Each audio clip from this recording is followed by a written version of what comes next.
Hindi take tutors channel में आपका स्वागत करती हूँ। चलो सीखना शुरू करते हैं। इसी तरह के रोचक और उपयोगी वीडियो के लिए चैनल को सब्सक्राइब करें, लाइक करें और शेयर करें। नमस्कार।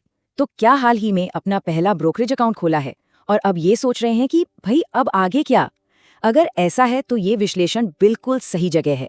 आज हम लंबी अवधि के निवेश की दुनिया में पहला कदम रखने के लिए एक सीधा साधा रोड मैप तैयार करने वाले हैं।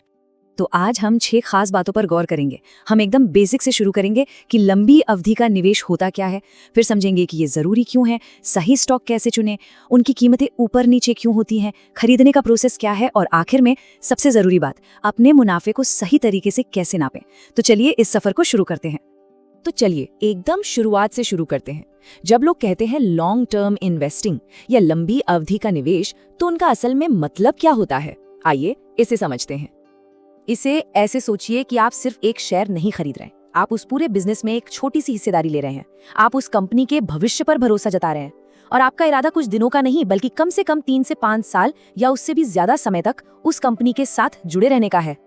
तो सवाल ये उठता है कि निवेश करना ही क्यों है? असल में इसके पीछे दौलत बनाने के 2 बहुत ही पावरफुल आइडियाज है।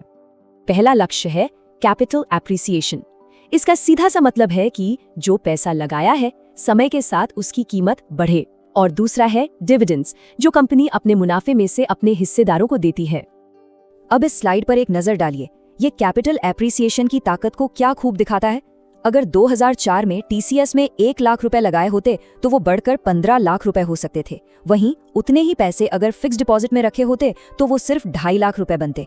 ये फर्क साफ बताता है कि एक अच्छी बढ़ती हुई कंपनी में निवेश करना कितना फायदेमंद हो सकता है। मतलब शेयर की कीमत बढ़ने के अलावा एक और फायदा है, डिविडेंड्स। ये एक तरह का बोनस है, एक एक्स्ट्रा इनकम जो सीधे बैंक अकाउंट में आती है, सिर्फ इसलिए क्योंकि उस कंपनी में हिस्सेदारी है। तो अब हम ये तो जान गए कि निवेश क्यों करना चाहिए, पर अगला और सबसे बड़ा सवाल ये है कि ऐसी कंपनियां ढूंढें कैसे।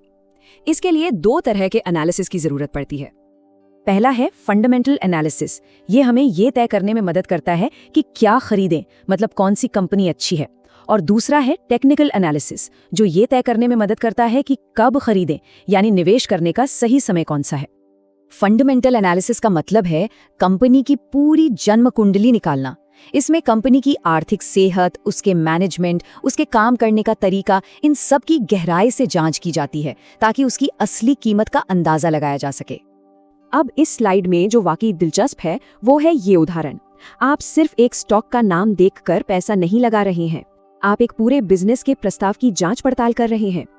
तो जब फंडामेंटल एनालिसिस से एक अच्छी कंपनी मिल जाती है, तब आता है टेक्निकल एनालिसिस का काम। ये हमें स्टॉक के प्राइस चार्ट को पढ़ना सिखाता है ताकि हम पैटर्न और ट्रेंड्स को पहचानकर सही कीमत पर एंट्री ले सकें। अच्छा, हम सब देखते हैं कि स्टॉक की कीमतें हर दिन ऊपर नीचे होती रहती हैं, पर कभी सोचा है कि ऐसा होता क्यों है? कौन सी ताकतें हैं जो इन कीमतों को चलाती हैं? चलिए देखते हैं। तो देखिए, कीमत के पीछे 2 बड़ी वजह होती हैं। एक तो है कंपनी के फंडामेंटल्स, मतलब कंपनी असल में कैसा काम कर रही है, और दूसरी तरफ है मार्केट सेंटिमेंट, यानी बाजार का मूड कैसा है, बाकी निवेशक क्या सोच रहे हैं।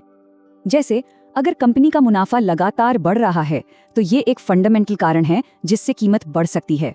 लेकिन कई बार सिर्फ एक अच्छी खबर, जैसे कि कोई नई ईवी फैक्ट्री लगने वाली है, इस हाइप से भी कीमत बढ़ जाती है, भले ही कमाई पर अभी कोई असर ना हुआ हो। बस यही सेंटिमेंट का खेल है। तो चलिए अब मान लेते हैं कि सारी रिसर्च हो गई है और एक स्टॉक खरीदने का मन बना लिया है।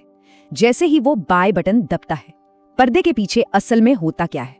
इंडिया में ये प्रोसेस बहुत सीधा साधा है। जिस दिन आप स्टॉक खरीदते हैं उसे कहते हैं टी डे, यानी ट्रांजैक्शन का दिन, और ठीक उसके अगले ही कारोबारी दिन, जिसे T+1 कहते हैं, वो शेयर्स आपके डीमैट अकाउंट में क्रेडिट हो जाते हैं। बस इतना ही।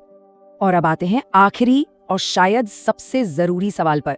जब निवेश कर दिया तो ये कैसे पता करें कि वो सही काम कर रहा है या नहीं, मतलब परफॉर्मेंस कैसे नापे? अक्सर लोग क्या देखते हैं कि 1 लाख लगाया था, अब 2 लाख हो गया, मतलब 100% रिटर्न। ये बात सच तो है, पर अधूरी है। ये पूरी कहानी नहीं बताती। अधूरी क्यों? क्योंकि असली सवाल तो ये है कि ये 100% रिटर्न आया कितने सालों में। अगर 1 साल में आया तो कमाल है, लेकिन अगर 10 साल लग गए तो ये उतना भी अच्छा नहीं है। इसलिए समय बहुत मायने रखता है, और इसीलिए एक बेहतर तरीका है रिटर्न नापने का, जिसे कहते हैं CAGR, यानी कंपाउंडेड एनुअल ग्रोथ रेट। ये हमें बताता है कि औसतन हर साल आपका पैसा किस रफ्तार से बढ़ा, ये अलग अलग निवेशों की तुलना करने का सबसे सही तरीका है। तो वो जो 100% रिटर्न 3 साल में मिला था, उसका CAGR असल में 25.9% बनता है।